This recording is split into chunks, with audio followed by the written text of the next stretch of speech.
Is there any one of you willing to say now that you support this bill?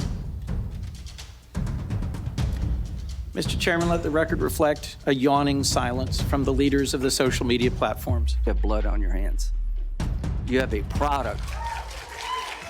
You have a product that's killing people. If they are in a situation or talking with someone that may be inappropriate, so they can report that to us and block that user. Mr. Citron, if that were working, we wouldn't be here today. Would you like now to apologize to the victims who have been harmed by your product? Show them the pictures. Knowing to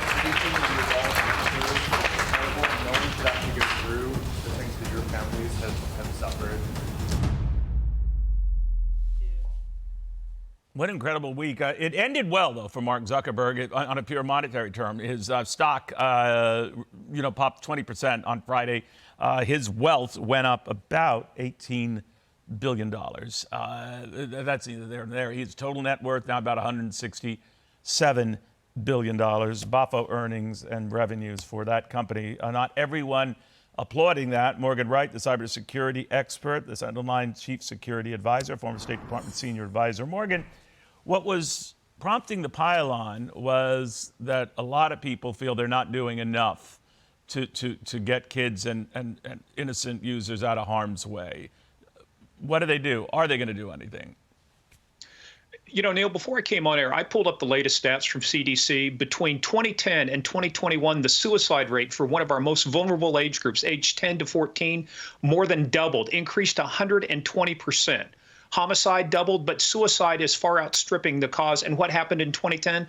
That's the rise of social media. So I don't want to lay it all on the tech firms, Neil, because at the end of the day, they're going to use artificial intelligence and other things to address this. But we need some actual intelligence. Parents have to be the first line of defense against this. Simply handing technology to your kids is like giving them the keys to a Ferrari when they've never had driving lessons and say, go off and do your thing. So, it's a bad day, though, too. And it's a bad sign when both Republicans and Democrats agree on something.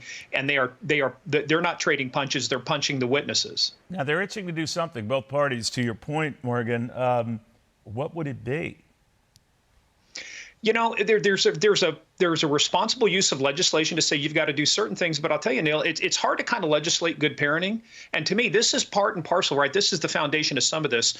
I don't see fundamentally any reason why 13-year-olds, 14, 15-year-olds need such access to social media. What's it doing? Again, I go back to the suicide rate, 120% increase in suicide in age 10 to 14.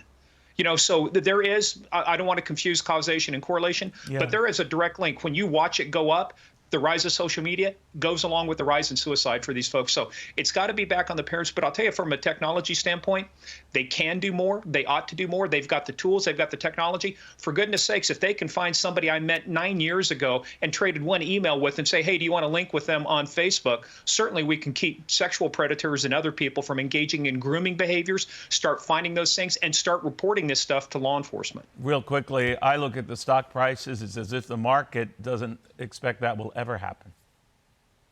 That's the thing, Neil. At the end of the day, when your wealth increases like that, are we really making a dent? The only way, again, the only way to make a dent, go back to the parents.